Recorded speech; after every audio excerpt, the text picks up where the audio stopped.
કચ્છ દ્વારા સમગ્ર કચ્છ જિલ્લાના સમસ્ત સનાતની હિન્દુઓ બાંગ્લાદેશમાં લઘુત્તમ એવા હિન્દુઓ પર તથા જે પણ પ્રકારના અત્યાચારો થઈ રહ્યા છે તેના વિશે ગંભીર ચિંતા વ્યક્ત કરી હતી। વિરોધ પ્રદર્શનના ભાગરૂપે મૌન રેલી કાઢવામાં આવી હતી અને મૌન રેલી કાઢી કચ્છ કલેક્ટરને આવેદનપત્ર આપવામાં આવ્યું હતું। બાંગ્લાદેશમાં શેખ હસીના સરકારને અલોકતાંત્રિક રીતે બરખાસ્ત કર્યા પછી હિન્દુઓ પરના અત્યાચારોમાં ભારે વધારો થયો છે। हिंदू धार्मिक स्थलों ने निशान बनावीने खास त्यां तोड़फोड़ करवामां आवी रही है। हिंसा तेमज हत्यानी घटनाओं वधारो थई रह्यो छे। धर्म परिवर्तन जेवा गंभीर अपराधों थई रह्या छे। आ परिस्थिति खूब ज चिंताजनक बनी है और राष्ट्रीय और आंतरराष्ट्रीय समाज माटे खूब ज शरमजनक है। हिंदू अस्मिता मंचे जणाव्युं के सरकारनी जवाबदारी है कि ते पोताना नागरिकोने सुरक्षा आपे अने कोईपण प्रकारे तेमना साथे अत्याचारो थता रोके। आ अत्याचारना विरुद्धमां इस्कॉन संस्थाना संत चिन्मय कृष्ण प्रभु दास जी ने पण खास तेमना नेतृत्वमां शांतिपूर्ण विरोध करता हिंदुओं पर पण अत्याचार करी संत ने खास खोटी रीते जेल में धकेली देवामां आव्यो छे। आ कृत्य अपमानीय छे अने अमानवीय पण छे। कच्छनो हिंदू समाज मांगणी करी रह्यो छे के संत चिन्मय कृष्ण दास जी ने तात्कालिक धोरणे मुक्त करवा माटे खास प्रयास करवामां आवे। बांग्लादेशमां हिंदुओं पर थता अत्याचारोने तात्कालिक बंद करवामां आवे तेवा प्रयास करवामां आवे अने हालमां बांग्लादेशमां थई रहेला अत्याचारना पीड़िताओ छे तेमने न्याय आपवामां आवे। गुनेगारो सामे कड़क कार्यवाही करवामां आवे। बांग्लादेशमां लघुत्तम एवा हिंदुओना मानव अधिकारोने जतन थाय ते माटे पण खास योग्य कार्यवाही करवामां आवे अने उपरांत हिंदू धार्मिक स्थळोनी सुरक्षा વધારવામાં આવે। ઉપરાંત વાત કરીએ ખાસ અત્યાચારોને રોકવા માટે કાયદા અને વ્યવસ્થાની સ્થિતિમાં સતત સુધારો કરવા માટે યોગ્ય પગલાં ભારત સરકાર દ્વારા લેવામાં આવે તેવી હાલ માંગ ઉઠી રહી છે। ભુજના જ્યુબિલી ગ્રાઉન્ડ ખાતે ખાસ બહોળી સંખ્યામાં હિન્દુ સમાજના લોકો જોડાયા હતા તેમજ સાધુ સંતો, રાજકીય અગ્રણીઓ, ખેડૂતો, રાષ્ટ્રીય સ્વયંસેવક સંઘના કાર્યકરો ઉપરાંત વિવિધ હિન્દુ સમાજના અગ્રણીઓ જોડાયા હતા।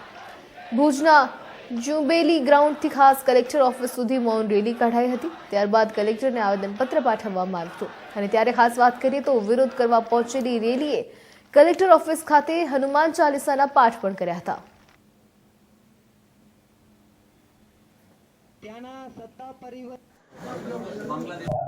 એટલું હું કહીશ, સર્વે ભવંતુ સુખીનાનો મંત્રથી અમે ઉછરેલા છીએ। અમારા હૃદયમાં બધા પ્રત્યે ઈશ્વરનો ભાવ છે, બધામાં ઈશ્વર છે। પણ જ્યારે અમારા ઉપર આવી રીતે બર્બરતાપૂર્વક હુમલાઓ થતા હોય અને એ હુમલાઓનું કોઈ કારણ નહીં, માત્ર ને માત્ર અમે લઘુમતીમાં છીએ એટલે આ ભાવથી જે બાંગ્લાદેશમાં જે બધા હિન્દુ ભાઈ બહેનો ઉપર હુમલા થાય છે એનો વિરોધ કરવા અમે ભેગા થયા છીએ અને એક મેસેજ અમે આપીએ છીએ કે અમારા જે દેવી દેવતાઓ છે એ દેવી દેવતાઓ હંમેશા અમને એવું શીખવાડે કે કર્મનો સિદ્ધાંત છે, લો ઓફ એફેક્શન, કર્મનો સિદ્ધાંત છે કે જે કરો છો એવું રિબાઉન્ડ થાય છે।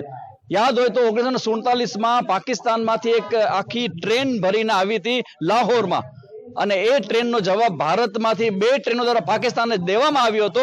અમે તમારા મોટા ભાઈ છીએ, અમારો જે સન્માન કરું અમે તમે ડબલ સન્માન કરીએ છીએ અને લો ઓફ એટ્રેક્શન કહેવાય।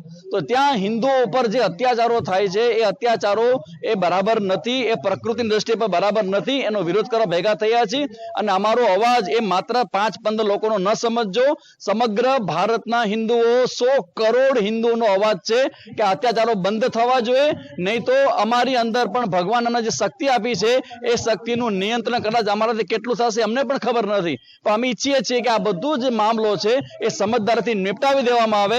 ભારત સરકારને પણ અમે અહીંથી આ તકે કહેવાનું ચૂકશું નહીં કે તમે પણ લોકસભાનું અત્યારે તંત્ર ચાલે છે, સત્ર ચાલે છે, એમાં એક પ્રસ્તાવ પારિત કરવામાં આવે અને સમગ્ર હિન્દુ સમાજ ઉપર થતા અત્યાચારોનો વિરોધ ભારત સરકાર પણ કરે, એના માટે અમે બધા અહીંયા ભેગા થયા છીએ। ખૂબ જ જઘન્ય કૃત્ય હિન્દુઓ પર કરવામાં આવી રહ્યું છે બાંગ્લાદેશની અંદર, જેમાં બેન દીકરીઓ ભાઈઓ કોઈને પણ છોડવામાં આવતા નથી, જેનો અમે સખત વિરોધ કરવા માટે આજે હિન્દુ અસ્મિતા મંચ કચ્છ દ્વારા સમગ્ર કચ્છભરમાંથી સાધુ સંતો તેમજ હિન્દુ હૃદયના દરેક ભાઈઓ બહેનો માતાઓ માતૃશક્તિ અત્રે ઉપસ્થિત રહી છે। એક મેસેજ આપવા, એક સંદેશો આપવા માટે કે બાંગ્લાદેશની અંદર જે પણ અત્યારે હિન્દુઓને પરેશાન કરવામાં આવી રહ્યા છે, જેનો જીવ ઉપર જોખમ છે, એ ત્વરિતે બંધ થવું જોઈએ। બાંગ્લાદેશની અંદર હિન્દુઓ ઉપર જે અમાનવીય અત્યાચાર થઈ રહ્યા છે, માતાઓ, બહેનો, બાળકો, હિન્દુ પરિવારોને ઉજાડવા હિન્દુ અધિકારીઓ છે એના ફરજિયાત રાજીનામા લઈ લેવા, હિન્દુ સાધુ સંતો ઉપર અત્યાચાર, હિન્દુ મંદિરો જે છે તોડવા અને લાખો હિન્દુઓને નિરાશ્રિત કરવાની જે ઘટનાઓ બની છે એનો વિરોધ કરવા માટે આજે કચ્છનો હિન્દુ સમાજ અહીં એકત્રિત થયો છે. સાધુ સંતો અને સમાજના અગ્રણીઓનું માર્ગદર્શન કરી રહ્યા છે અને રેલી સ્વરૂપે કલેક્ટર શ્રીને એક આવેદન આપવાનું છે. દુનિયાભરની અંદર હિન્દુ અવાજ પહોંચાડવા માટેનો આજનો આ કાર્યક્રમ છે. પૂર્વ સીમાએ પડોશી એવા બાંગ્લાદેશમાં સત્તા પરિવર્તન પછી જે ત્યાંના લઘુમતી એવા હિન્દુ સમાજ ઉપર અત્યાચારો થઈ રહ્યા છે, અમાનવીય અત્યાચારો થઈ રહ્યા છે, એનો સમગ્ર વિશ્વમાં અને ભારતભરમાં રોષ છે, એક આક્રોશ છે. તો પશ્ચિમના છેવાડાના એવા સીમાવર્તી કચ્છ જિલ્લાના હિન્દુ સમાજને પણ આ બાબતે ખૂબ વેદના છે, પીડા છે. તો આ આક્રોશ માટે આજે અહીં વિશાળ જન સમર્થન રેલી હિન્દુ સમાજ બાંગ્લાદેશ માટે અહીં એકત્રિત થયા છીએ અને મૌન રેલી દ્વારા કચ્છ જિલ્લાના કલેક્ટરશ્રીને આ અત્યાચારો બંધ થાય, ત્યાંના લઘુમતીઓને માનવ અધિકાર જળવાય અને સંરક્ષણ મળે એવી માંગણી સાથે આજની આ મૌન રેલીનું આયોજન છે.